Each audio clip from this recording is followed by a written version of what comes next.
Welcome to Uriah Heep, the Magician's Podcast. I'll be covering every studio song the band has recorded and every bonus track that I can find.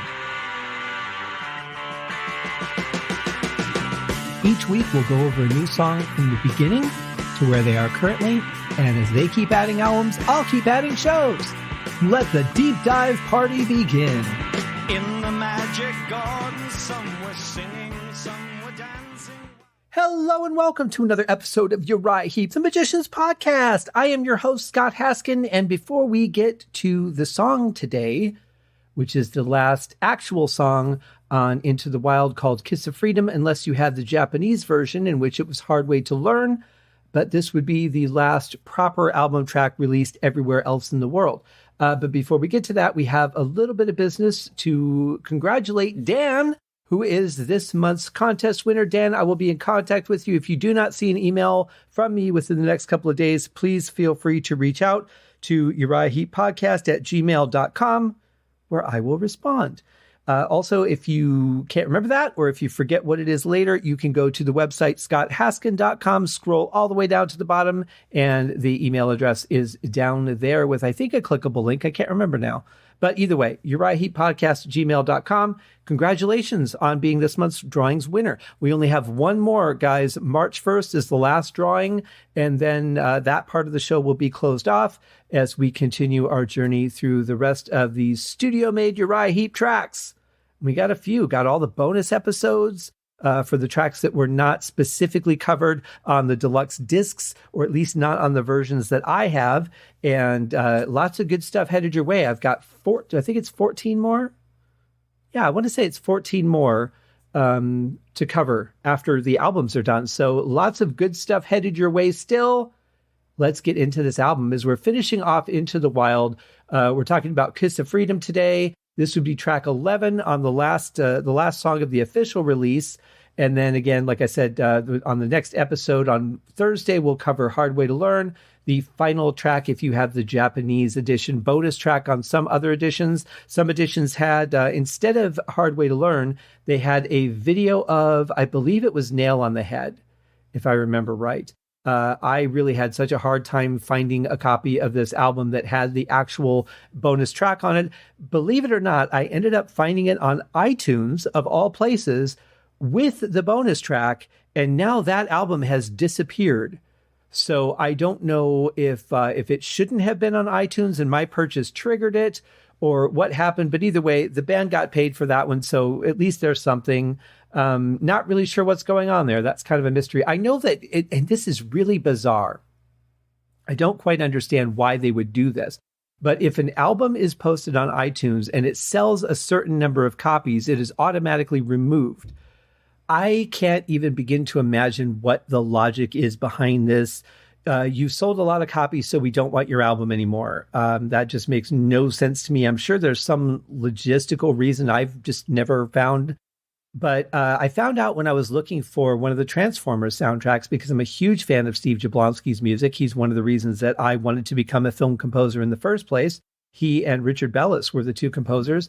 And I couldn't find it. And I did some research because I knew it had been on iTunes, and I thought that's odd that it had been removed. But apparently it sold the max number of copies. Now, whether it can be reposted to iTunes or what, I don't know. It certainly raises a flag for, more classic albums that seems like they would have reached to that point. But there may be a caveat that if it's already sold X amount before you put it on iTunes, then you can just leave it there. An album like, say, Salisbury or Demons and Wizards, or Machine Head by Deep Purple, something that sold just ridiculous numbers of copies. Maybe there's some sort of grandfathering in clause because the album's already sold X amount before it hit iTunes. I don't know. It seems like a lot of albums wouldn't still be on iTunes if that were the case. So I have no idea what the deal is. I don't know why on earth they would not want to continue to sell the album if people are buying it. That seems very anti how you run a business. Whatever. Maybe there's they get an extra posting fee for people reposting it. I don't know. The whole thing is really weird. But what's not really weird is the song Kiss of Freedom. So let's check it out by Uriah Heep.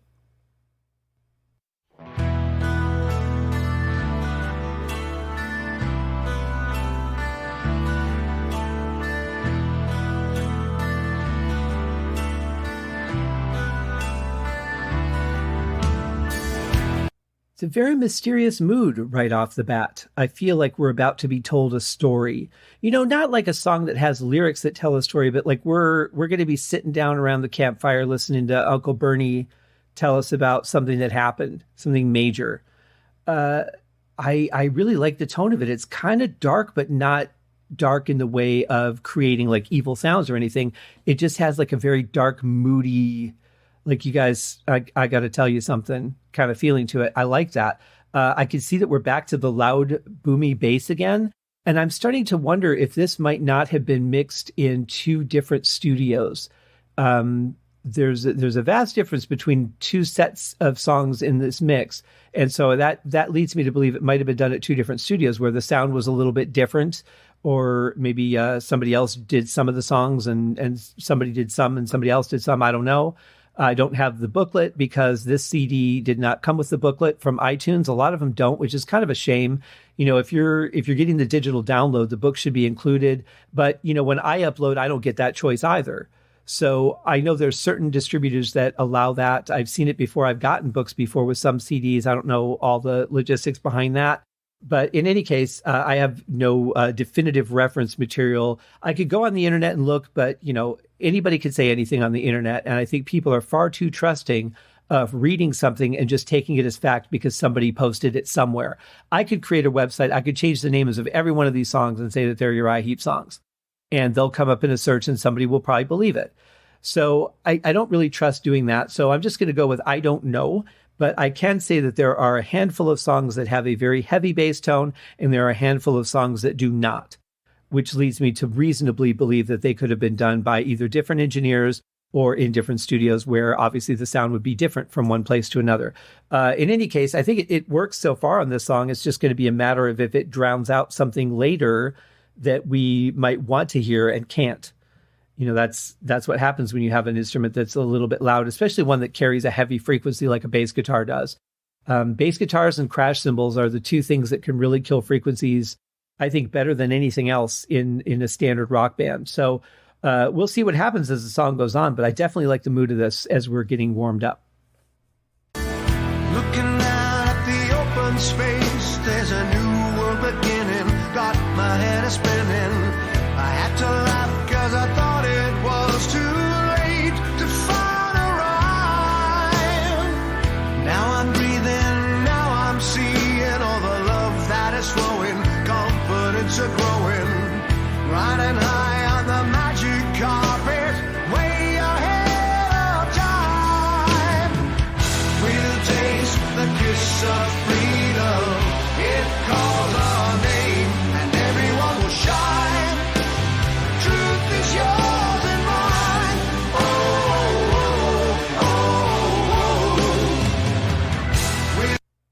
Yeah, this is really cool. It's got such a mood to it, and we've continued on through the vocals. They're a little bit slow and kind of like, yeah, I got to tell you some stuff. It really fits in with what the mood of the opening was. I like that. And then here in this part, it really kind of just has a bigger feel of the same mood. I really like it. This is cool. I like things that are, I'll give you an example, I guess, to compare it to weather. I like looking outside and seeing dark clouds instead of blue sky sometimes. I live in the desert where there's a ridiculous amount of blue sky with nothing interesting to look at. And it's pretty nice when we get a storm rolling in. So, this holiday season, we've had a lot of clouds, and it's been really nice to look out the window and see a visual representation of the mood that I'm getting in this song right here. I love it. Taste the kiss of freedom. It calls our name, and everyone will shine. Truth is yours and mine.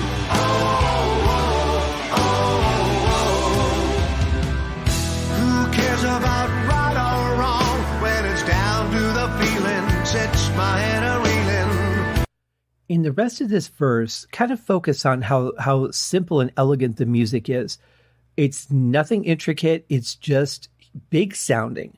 That guitar fills up a lot of space. The organ fills up a lot of space. The bass, of course, is big. The drums don't sound huge, but they sound really good and solid. I think if they were any bigger, reverbed out or louder in the mix, I think it wouldn't work. I think it would kind of crush everything else. But this is really just perfect. It's very simple, but it sounds like there's so much going on because the sound is just full. I really love that kind of recording. You know it takes no rocket science to know what's going on. There'll be hands a touching hands when we turn to each other from the sky to the gutter. And the thrill of a lifetime coming down and living on. We'll taste the kiss of freedom. It calls our name and everyone will shine.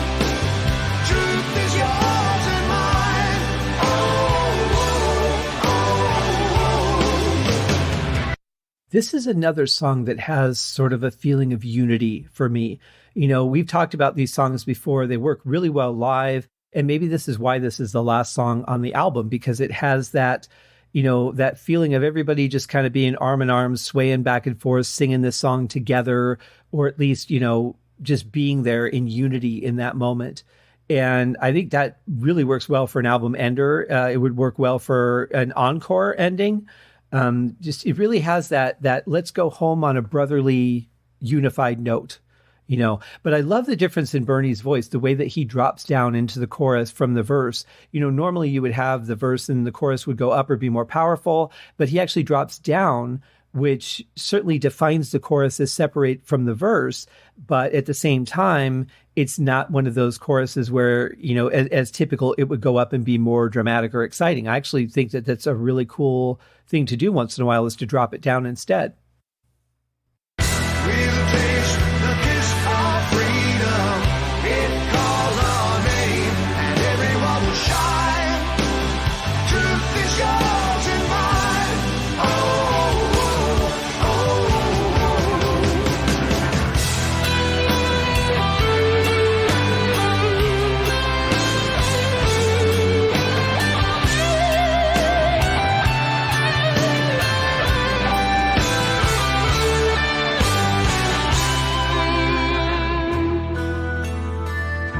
Here's a little something to think about. The truth is that a lot of people talk about what great solos Mick played on the song Salisbury, and they are fantastic. Some of the best I've ever heard. There is something really magical about certain songs, the way that they're done, that just sets a guitar player up to have the opportunity to play a solo that is just groundbreaking. You know, and not every song is going to give a guitarist the opportunity to do that. The trick for the guitarist or the keyboardist or whoever's doing the solo, and I played plenty of solos, is the song giving you the avenue to do it. And there's just something about Salisbury that gives the great build. And Mick shined like a diamond on that song. But I think this is the opportunity for him to do some great solo work, and he really pulls it off here. It's very emotional. It replaces the vocal, but in a very unique way, kind of pushing what could be done to the next level. And it's not crazy. It's not fast. I mean, we all know he's great at playing fast. You know, he's got so many techniques that he uses. But I think personally, this is the opportunity for Mick to do some of his best work as a guitar player doing solos. And I think he pulled off an absolutely fantastic solo here. I also like, one thing I like about Russell Gilbrook's style as a drummer is that he does some nice triplets on the hi-hat. He doesn't just play the 1, 2, 3, 4 or the 2 and the 4. He really adds some stuff in there to just make the song a little bit more dynamic. And as a drummer, I like playing that kind of stuff. And as a fan of drummers, I like hearing it. You know, if you're just going da da da da da all the time, that gets pretty boring. But if you're going da da da da da da da da da da, and you're adding some stuff in there to kind of make the song swing a little bit more, make it a little more, exciting to watch it continue or to listen to it continue forward, instead of going, okay, this part's kind of simple, kind of boring. You know, even just one or two dynamics being added into that part can make it really interesting, as we heard during this part. And I think that's another thing too that helps open up that right avenue for Mick to play his solo, because he's got a little more motion and a little bit more support underneath of his work. So it all works together. I mean, every component of the song works together. But I think that those are a couple of interesting components, especially for this particular song.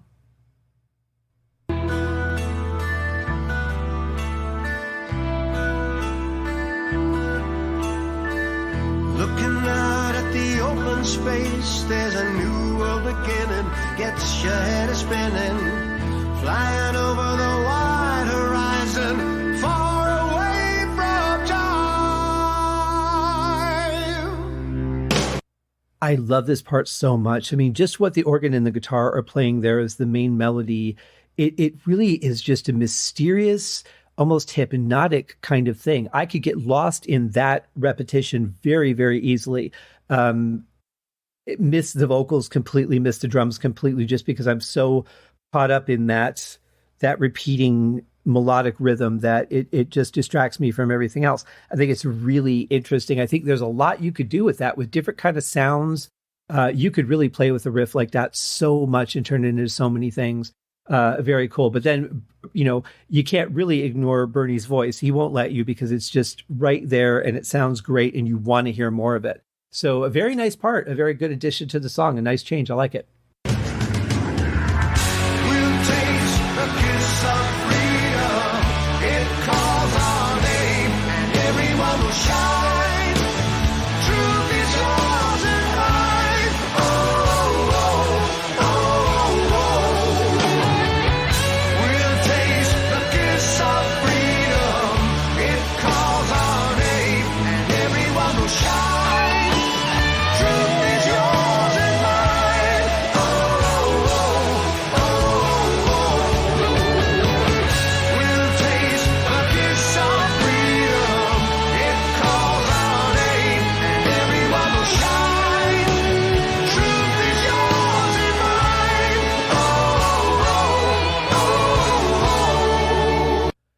Now, here's the thing. Normally, right about now, we're getting close to 4 minutes. We're about 3:48 into the song, and you would think, okay, we're winding down. They're probably going to do an ending. Maybe they'll repeat this, or they'll just drop out the vocals and do a little bit of solo work, do another pass or two, and end it or fade out.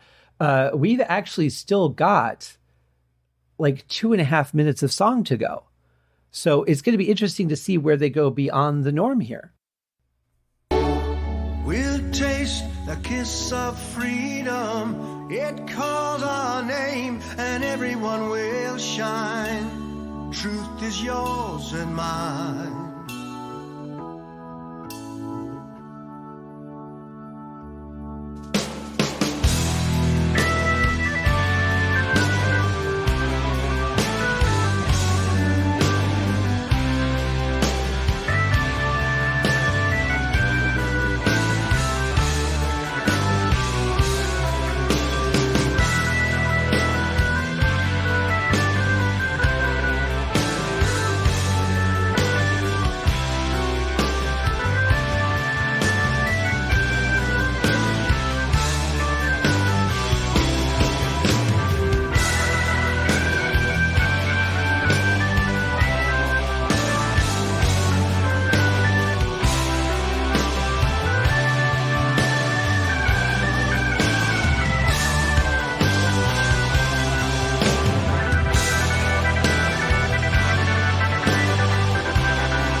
Well, I certainly didn't want to interrupt Phil's solo. Didn't know it was going to go all the way through the end of the song, but I love the sound of his playing there, adding a little bit of grit to the organ as he went along. But mostly it was a pretty not percussive organ, but just like a smooth organ sound. Really liked it. And I like that he dropped the distortion off of that. I think that could have worked, but I like this better. It was a little moodier, I think, and fit the song very, very well. We don't get to hear a lot of solos from Phil, so that was a really nice surprise to have it go on as long as it did, and really dug that. I really dug the bridge fills that Russell was doing, really creative. He seems to do a fill towards, in this last section of a song where he kind of tries to throw the whole thing off time, and it always comes back where it's supposed to be. But he does that thing where he just changes things up in a very unexpected way, and I like that. Of course, he's riding on the crash cymbal. That's a pretty common theme for him on this album. We'll see how that goes on the next album, if that's something he continues or if that was something really specific to Into the Wild. But either way, I think this would have been a great song to end the album on, as it was in most places. Kind of moody, just kind of fading out and saying this is the end of the album. I like that. Would have been very, very cool. I haven't heard anything quite like this from the band, I want to say since July Morning, only because of the keyboard ending, before all the chaos starts in that song. But it definitely had a lot of mood to it, a lot of strength in the emotion, I would say, in that keyboard solo. I really liked that. That was a great job from Phil. Nice little solos from Mick leading up to that while the vocals were still going. I'm pretty sure there are still some vocals going all the way through the end. They're very much in the background. It's just more vocalizing than actual words. But it's either that or another synthesizer. But it sounded like Bernie's voice to me. They're quite in the background. I don't know if you can pick it out or not. Either way, great song, really, really moody and dark. I love the feeling of that, but yet it still had that feeling of unity, almost like we're going to survive together. Like so we're in a bad situation. We're all in danger, but you know what? We're going to unite right now through this song and we're going to make it through it. That's what the feeling of the mood of the music is for me. I really like that. It's very contrast. It's very heartwarming at the same time as being dark. So it's definitely cool. I really like the song. And I think it would have been a great song to end the album on, but we'll have to see when we get to Thursday's episode and find out what Hard Way to Learn sounds like. If you haven't heard it already, then you would know. And we'll go from there and see if that was actually a better album ending than Kiss of Freedom or not. And of course, it's all subjective. We would all have our different reasons as to why an album ender would be better than another album ender. But I think this was good because it's got that mood. It makes me want to hear more. It just makes me crave another song. And on top of that, it fades out. So you're like, where is it going though? Where did it go? What happened? I want more. And if it had just stopped, I don't think songs that stop are always great album enders. Certainly under certain circumstances they can be. But I like songs like this better because the end of the album just trails off. And instead of being like, okay, it stopped, that was the end of the song, I'm good with that, cool album, what else is on that I can listen to? You're like, I want to sail away with this song. I want to know where it goes. I want more. And so you just go back and start the album over again. I think, psychologically, those could be strategies. I highly doubt that Uriah Heep employed any kind of strategies like that. I think they just write the songs the way that they write them. But certainly the order of songs on this album, having a song like this as an ending song is real powerful. And I think it does have those, subliminal effects on our brain. Either way, great song. So glad to have heard it and to share it with you guys on the podcast. I hope you have a great day tomorrow.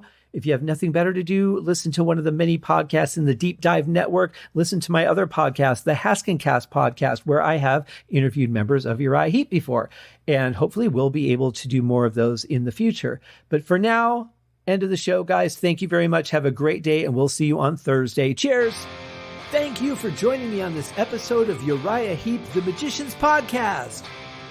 If you have enjoyed this show, please consider going over to Apple Podcasts or your favorite podcast outlet, leaving a rating or a review. Be sure to subscribe to make sure that you are notified when new episodes are available. Please be sure to share this podcast with your fellow Uriah Heep enthusiasts and anyone who you think would like Uriah Heep, which should be everyone. And if you are so inclined, please feel free to contribute to the Patreon account. And if you are not a Patreon subscriber, you can also pay through the PayPal link on the website listed in the show links below. I would also like to thank Uriah Heep for their very generous support of the show, and thank you guys for listening. We'll see you in the next episode. Happy days!